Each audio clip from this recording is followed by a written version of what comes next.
मित्रांनो, गेल्या काही दिवसांपासून महाराष्ट्रात एका मराठी मालिकेची चर्चा आहे. ती म्हणजे मी सावित्रीबाई ज्योतिराव फुले. या मालिकेला टीआरपी नाही म्हणून ही मालिका बंद करण्यात येत असल्याचे कारण सांगितलं जात आहे. खरं वाटतं का हे? कारण कारण सोशल मीडियावर या मालिकेला घेऊन जो तुफान सपोर्ट मिळतोय, त्यावरून तर हे अजिबात खरं वाटत नाही. तुम्हाला सांगतो, हा टीआरपीचा मुद्दा केवळ दुरून दिसणारा धूर आहे. या मालिकेच्या मागे नक्की काय धगधगतंय? ही मालिका बंद पाडण्यामागे कोणत्या शक्ती कार्यरत आहेत? आणि गेली अनेक वर्ष टीव्ही सिरियलच्या माध्यमातून आपली विवेकबुद्धी कशी कुंठित केल्या जाते, आज या सगळ्या गोष्टींवर आपण सविस्तर बोलणार आहोत. तेव्हा व्हिडिओ पूर्ण बघा आणि या चॅनलवर नवीन असाल तर चॅनलला सबस्क्राईब करायला अजिबात विसरू नका. तर मित्रांनो, आपल्याकडील टीव्ही मालिका म्हणजे काय? तर अत्यंत उथळ विचारांची गर्दी, कौटुंबिक रडगाणी, सासू सुनांची भांडणं आणि चाकोरीबद्ध कथानके. मालिका पाहणे म्हणजे स्वतःचा बौद्धिक दर्जा रसातळाला नेणे, बुद्धीचा नुसता छळ. माझ्या मते त्या बघणं म्हणजे एक प्रकारचे इंटेलेक्च्युअल सुसाईड आहे. त्यामुळे मी कधीही टीव्हीवरील नाटक किंवा मालिकांकडे ढुंकूनही पाहत नाही. त्यामुळे सुरुवातीला या मालिकेवरही माझं दुर्लक्षच झालं. जेव्हा ही मालिका बंद होत असल्याचं कानावर आलं, तेव्हा मी ही मालिका बघायला सुरुवात केली. आणि खरं सांगतो, मला ही मालिका काही ठिकाणी खूपच उद्बोधक वाटली. बघा, जेव्हा आपण इतिहास वाचतो, अभ्यासतो, तो फक्त पुस्तकांच्या पानावर असतो. पण या मालिकेने तो इतिहास जिवंत केला. सावित्रीबाई फुले आणि बा ज्योतिराव फुले यांच्यातील प्रेम, एकमेकाविषयींचा आदरभाव, त्यांच्यातील परस्पर सहकार्य अतिशय सुंदर पद्धतीने दाखवलंय. सावित्रीमाई आणि बा ज्योतिराव फुलेंचा तुमच्या आमच्यासाठी केलेला इथल्या व्यवस्थेशी संघर्ष जेव्हा तो पडद्यावर दिसतो, तेव्हा लक्षात येतं की हे पचवायला क्रांतीचं रक्त अंगात असावं लागतं. मित्रांनो, भारतात शिक्षण वाढलंय पण वैचारिक विकास झालेला दिसत नाही. खरं आणि खोट्यातील फरक करण्याची अक्कल जे निर्माण करतं, त्यालाच राष्ट्रपिता ज्योतिराव फुले शिक्षण म्हणतात. आणि त्या खऱ्यासाठी जो संघर्ष करतो, त्याला खरा शिक्षित म्हणतात. आता असे शिक्षित आपल्याकडे किती मिळतील? आणि म्हणूनच आपली बुद्धी केवळ कुठलंही उपद्रव मूल्य नसलेल्या करमणुकीपुरती मर्यादित राहिली आहे. महान स्त्रिया आणि महापुरुषांवरील सिरियल, चित्रपट पाहणे म्हणजे स्वतःचा बौद्धिक दर्जा वाढवणं असतं. जे लोक वाचन अभ्यास करत नाही, त्यांच्यासाठी तर हे खूपच महत्वाचं आहे. अर्थातच मालिका बनवणारेही तेवढेच निडर आणि सच्चे असले पाहिजे. पण मग विरोध का आणि कुणामुळे होतो? का बंद केल्या जात आहे ही सिरियल? तर मित्रांनो बघा, आज टीव्ही चॅनल पासून ते चित्रपटांपर्यंत माध्यम कुणाच्या ताब्यात आहेत? येथे प्रस्थापित ब्राह्मणी वर्गाची मक्तेदारी आहे. ही गोष्ट सर्व ज्ञात आहे. हे लोक ठरवतात की आपण काय पाहायचं, काय ऐकायचं आणि कोणत्या विचारांना शिरोधार्य मानायचं. टीव्ही मित्रांनो प्रत्येकाच्या घराघरात असते आणि म्हणूनच त्यांची पोहोच सुद्धा आपल्या प्रत्येकाच्या घराघरात आहे. टीव्ही सिरियलचा मुख्यतः महिला हा मोठा प्रेक्षक वर्ग आहे आणि यांना पद्धतशीर लक्ष केल्या जातं. आतापर्यंत या लोकांनी ज्या मालिका, सिरियल बनवल्या, त्यात काय दाखवल्या गेलं? तर सासू सुनांची घरगुती भांडणतंटे, बुवा बाबांचे चमत्कार, नवस, सायास, लफडेगिरी ही सगळी बौद्धिक गुलामगिरीची पेरणी होती. बहुजन समाज हा मोठा प्रेक्षक वर्ग असूनही त्यांना विवेक देण्याऐवजी आपल्या सभोवताल विषयी समाज सांस्कृतिक दृष्ट्या सजग करण्याऐवजी निरुपद्रवी गोष्टींमध्ये आणि धर्म परंपरेच्या नावाखाली तर्कबुद्धी कुंठित करणाऱ्या अशा अंधभक्तीमध्ये अडकून ठेवण्याचं काम या मालिकांनी केलं, ज्यात कुठलेही विकास मूल्य नव्हतं. उलट तुमची विवेकबुद्धी संपून तुम्हाला मागे खेचणार होतं. तेव्हा कोणी विरोध केला नाही, तेव्हा कोणी याला जातीवाद म्हणून ओरडलं नाही. का? कारण ती त्यांच्या वर्चस्वाला खतपाणी घालणारी असते, त्यांना लाभ पोचवणारी असते. पण जेव्हा मी सावित्रीबाई ज्योतिराव फुले सारखी मालिका शिक्षणाची मशाल हातात घेते, जेव्हा ती प्रस्थापित ब्राह्मणी मक्तेदारीला प्रश्न विचारते, तेव्हा मात्र हेच लोक जातीवाद म्हणून ओरडतात. आमच्या ब्राह्मणांच्या विरोधात दाखवतात, ब्राह्मणांची बदनामी करतात म्हणून ओरडत आहेत. अरे पण जे घडलं तेच तर दाखवत आहेत ना. हा इतिहास आहे. या मालिकेत चित्रित केलेल्या प्रसंगापेक्षाही क्रूर, अमानुष, निर्मम तऱ्हेने तुमचे पूर्वज शतकानुशतके वागलेले आहे आणि हे सत्य कोणी नाकारू शकत नाही. तुमचं जाती वर्चस्व टिकून राहावे म्हणून तुम्ही इतरांवर शिक्षण बंदी घालून लोकांना अज्ञानी बनवून ठेवलं. त्याला देवधर्माची कारणे दिली. धर्मग्रंथात तसे नियमच लिहून ठेवले. त्यामुळे देशाचं अनन्वित असं नुकसान झालं. भारत संशोधनात मागे पडला.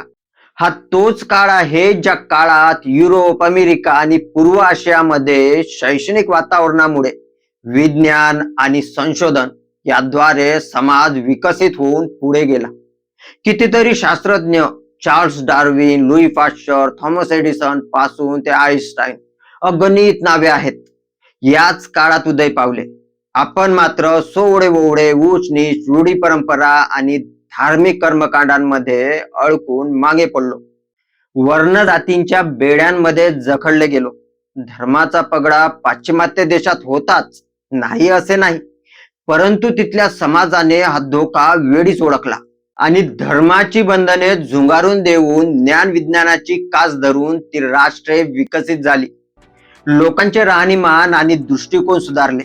या ब्राह्मणी जातीवादाचे साखळदंड जर नसते तर भारत आज विकसित राष्ट्र म्हणून गौरवशाली झाला असता. पण किती खेदाची बाब आहे, आजची परिस्थिती पाहता आपण तर परत उलटा प्रवास सुरू केला आहे. आता मालिका बंद पाडण्याचा हेतू एवढाच आहे की आपल्या पूर्वजांची ही कलुषित, घाणेरडी पापकृत्ये पाहवत नाही किंवा त्यांची लाज वाटते. पण हा इतिहास आहे आणि तो बदलता येत नाही. खरं ते मान्य करून, चुका स्वीकारून, त्यापासून योग्य तो धडा घेऊन पुढे जाण्यातच शहाणपण आहे. पण आपल्या पूर्वजांची रीव ओढत, त्यांच्या पावलावर पाऊल टाकत त्यांना तीच कलुषित, घाणेरडी पापकर्मे नव्या स्वरूपात कंटिन्यू ठेवायची आहे आणि त्यामुळेच हे त्यावर पांघरून घालू इच्छितात हे स्पष्ट होते. जे इतिहास विसरतात किंवा त्याकडे डोळेझाक करतात ते आणि अर्थातच तो समाज कधीही प्रगती प्रथावर वाटचाल करीत नाही. तुम्ही स्वतः बरोबर या देशालाही खड्ड्यात घालत आहात हे खरं तर आजचं सत्य आहे. सावित्रीमाई ज्योतिबा यांनी आपलं संबंध आयुष्य वेचलं हो, आपल्याला हे क्रूर वास्तव समजून सांगण्यात, त्यातून मुक्तीचा मार्ग सांगण्यात, शोषणाची संरचना नीट पाहायला शिकवलं आणि नेमकं हेच या मालिकातून थोडंफार समोर येतं. मी अजिबात म्हणत नाही की ही मालिका खूपच रॅडिकलपणे दाखवत आहे. त्यातही कुणाच्या भावना दुखावू नये म्हणून थोडं गुटगुटीत करून दाखवत आहेतच. सध्याच्या समाज राजकीय परिस्थितीचा परिणाम त्यांच्यावरही स्पष्टपणे जाणवतो आहे. धर्मविषयक ज्योतिराव फुले यांचे खरे विचार मांडण्याऐवजी खूपच खोडसाळ भूमिका घेतलेली काही ठिकाणी, काही प्रसंगांमध्ये दिसते. हे अतिशय क्लेशदायक आहे. सत्य असत्याशी मन केले ग्वाही, मानिले नाही बहुमता, या तुकोबाच्या विचारांच्या कसोटीवर ही मालिका टिकत नाही, हेही तेवढं खरं आहे. तसंही सावित्री ज्योतिबापासनं हे एवढंही काही साधं काम नाही. त्यासाठी मनुष्यत्वाची उच्चतम पातळी तर गाठावी लागतेच, त्याचसोबत सत्य स्वीकारण्याचं जिगरही लागते. पण एवढं सगळं असूनही काहीतरी काम होत आहे. फुल न फुलाची पाकळी, ठीक आहे, पण या थोड्या थोडक्यावर आपण तरी का समाधान राहावं? आपल्याकडे अन्य मार्गही आहेत. मित्रांनो, इतिहासाविषयक अचूक जाण, समज लहानपणापासूनच आपल्या मुलांमध्ये निर्माण करण्यासाठी, त्यांचा योग्य मार्गाने बौद्धिक विकास घडवून आणण्यासाठी महापुरुषांचे विचार, त्यांचे जीवन कार्य आपल्या मुलांपर्यंत पोहोचले पाहिजे. त्यांना लहानपणापासूनच त्याची ओळख झाली पाहिजे, म्हणजे प्रस्थापितांच्या कुठल्याही भूलथापांना ते बळी पडणार नाही. त्यांची सतत विवेक बुद्धी जागृत होईल आणि म्हणूनच त्यासाठी अदिन्ना प्रकाशनाने लहान मुलांसाठी एक वाचन चळवळ सुरू केली आहे. ती म्हणजे भारताची आद्य स्त्री शिक्षिका सावित्रीबाई ज्योतिराव फुले या मासिकाच्या स्वरूपात. आपल्या लहान मुलांसाठी हे मासिक नक्की विकत घ्या. त्यांना वाचनाची गोडी लावा. लहानपणापासून मोठ्यांपर्यंत सर्वांनाच त्याची आवश्यकता आहे. तेव्हा डिस्क्रिप्शन मध्ये दिलेल्या कॉन्टॅक्ट नंबरवर वा लिंकवर क्लिक करून आजच बुक करा. तर मित्रांनो, मी म्हटलं की ही मालिका खूप काही रॅडिकलपणे सत्य दाखवत नसून जरा गुटगुटीत करून दाखवत आहे. पण या प्रस्थापित वर्गाला त्याचीही भीती वाटते. त्यांना माहित आहे की हा बहुजन समाज आता जागा होतोय. हे केवळ करमणूक नसून हे लोकशिक्षण आहे. हे त्यांना कळतंय तेव्हा यांची झोप उडते. का? कारण सावित्री ज्योतिरावांनी या प्रस्थापित व्यवस्थेचा, धर्माचा ओंगळवाना चेहरा जगासमोर आणला. जेव्हा ही मालिका हे वास्तव मांडते तेव्हा त्यांना हे जातीवाद वाटतं. मुळात हे जातीवाद नसून जातीवाद विरोधी लढल्या गेलेल्या चळवळीचा सत्य इतिहास आहे. आणि जेव्हा सत्य समोर येतं तेव्हा शोषकांचे धाबे दणाणतात. चोराच्या मनात चांदणं असतं असं म्हणतात ते हेच. म्हणूनच ही मालिका बंद पाडण्यासाठी TRP किंवा आर्थिक नफ्या तोट्याचे गणित सांगितले जातं. मित्रांनो, ही काही पहिली वेळ नाही. याआधी सावित्री ज्योती मालिका बंद पाडली होती. तेव्हा प्राचार्य हरी नरके साहेबांनी हा सामाजिक करंटेपणा असल्याचं स्पष्टपणे म्हटलं होतं. तर आजही तोच इतिहास पुन्हा घडवला जातोय. मित्रांनो, मनोरंजनाच्या नावाखाली ज्या मालिका तुमची विवेकबुद्धी मारत होत्या त्यांना तुम्ही वर्षानुवर्ष पाहिलं. पण जेव्हा एखादी मालिका तुम्हाला सज्ञान बनवण्याचा प्रयत्न करते तेव्हा ती लगेच बंद पाडल्या जाते. आपण हे खपवून घेणार आहात का? शेवटी एकच सांगेन, स्वार्थी आणि प्रस्थापित प्रवृत्तीच्या लोकांना ही मालिका पसणार नाही. हेच तिचं मर्म आहे.